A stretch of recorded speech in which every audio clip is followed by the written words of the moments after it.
Guys, this video is brought to you by our friend Bardia Helmy at Premier Fight Picks. I would love for you guys to go check him out, by the way. If you enjoy watching fighting, if you want to get into handicapping these things, but you need a little bit of help on what the good picks are. Look, I think for an analysis, I know for bettors, Bardia's got a 70% strike rate. That has been publicly tracked over 5 years. And by the way, what have you done for me lately? Well, 17 of the last 20 UFC pay-per-views, Bardia has won. Oh, and by the way, he perfectly called the featherweight title fight. Not only did he take Topuria, he took Topuria by knockout. Not only did he take Topuria by knockout, he took it in the second round.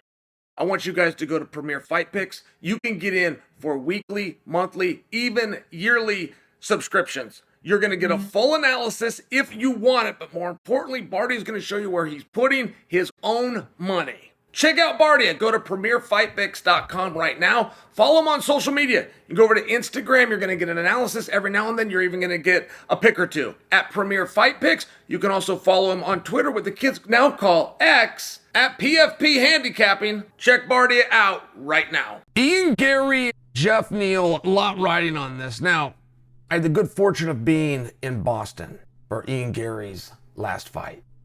Ian Garry had that audience eating out of his hand. Now, to put in perspective for you, that's the same night that Sugar Sean O'Malley became champion of the world. Sugar Sean O'Malley, particularly in the absence of Conor McGregor, might be the biggest star in the UFC right now. So you can only imagine the reception that O'Malley is going to get, right? You can only imagine the reception of the sport's biggest star, not to mention on his biggest night, not to mention capping off with a world title. But aside from Sean, there was no question in who that audience collectively was there to see. And again, I'm talking about Boston, and it was Ian Garry. Ian Garry had done media that was so popular and got so carried away, the police had to come in and shut it down. They had broken fire marshal code for how many people could be in one area, but this is how over the guy is. Don't forget, Ian Garry's 26 years old. And he had so much that was going into this, and it wasn't physical. From a physical standpoint, we've seen what Garry can do, and he's proven himself. We can say the same about Jeff Neal, right? These guys are really good fighters. They're all really good fighters. This was a mental test. When I'm telling you about Boston, 17,000 plus on their feet, cheering for, feeding and fueling energy to Ian Garry so he could go out there and have a great performance. Okay, great. Imagine the opposite. 17,000 plus wanting him to lose. Sucking whatever they could from a confidence and a motivation from Garry and handing it to his opponent, who could have been anybody. In this case, it was Neal, right? Like they were not, the audience was not there and they were pro Neal. They were anti-Garry, and that's different. It's different. Now, how is a young man at 26 years old going to deal with this?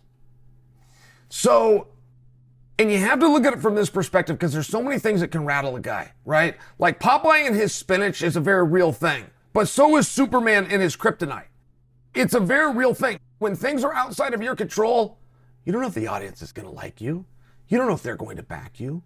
You don't know if the 3 judges assigned to this fight are going to listen to the audience as opposed to watching the action in front of him. And even if one doesn't have to do it the other, it can get into a fighter's mind.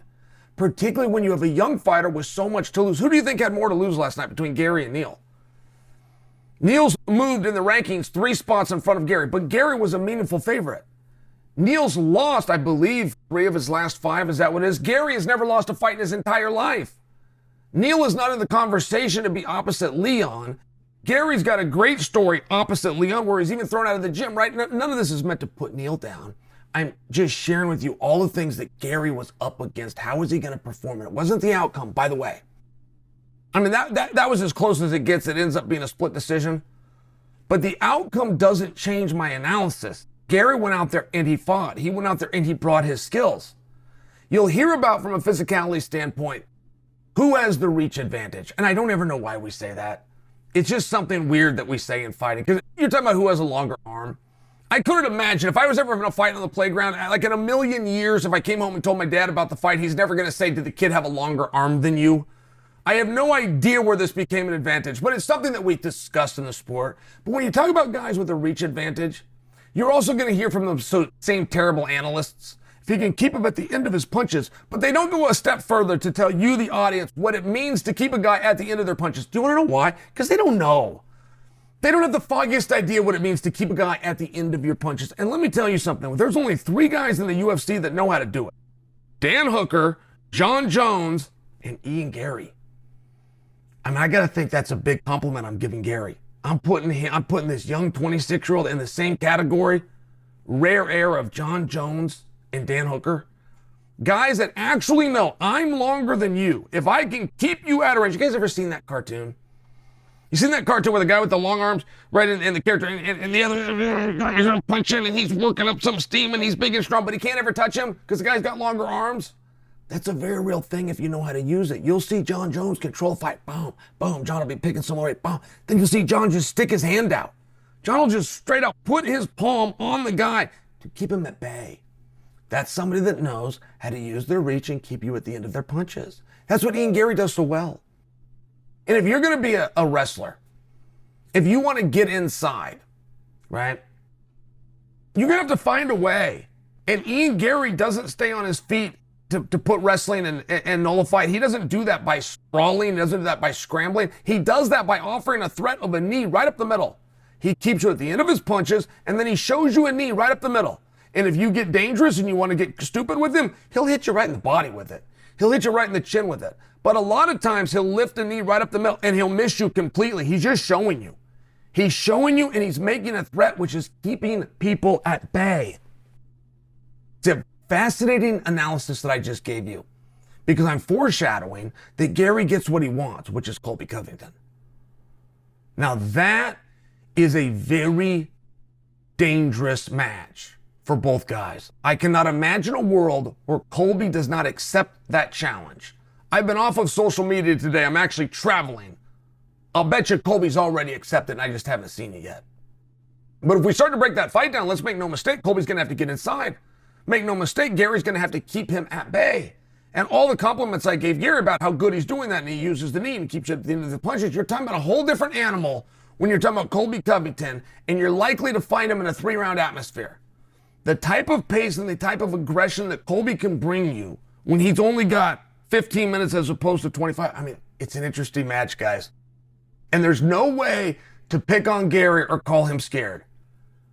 I have only heard in my life one other person call out Colby. I've heard plenty of people put Colby down. I've heard plenty of people try to pull Colby back. I've heard plenty of people not wanting to see him in title shots and not want to see him in main events, but they never said, put me in there. They never said, I can beat that guy. One person I got to give, Gilbert Burns, I have to give a pass to. Gilbert Burns, in fairness, has called out Colby Covington. Nobody else has. But Ian Garry did, and he meant it, and he was serious, and he gets credit for that. Now, as it pertains to Garry versus Covington, that's a conversation for another day. If that fight get made, and we'll do an analysis, we'll break that down, and we'll look forward to it. But there is an old adage out there. Be very careful what you ask for, because you just might get it.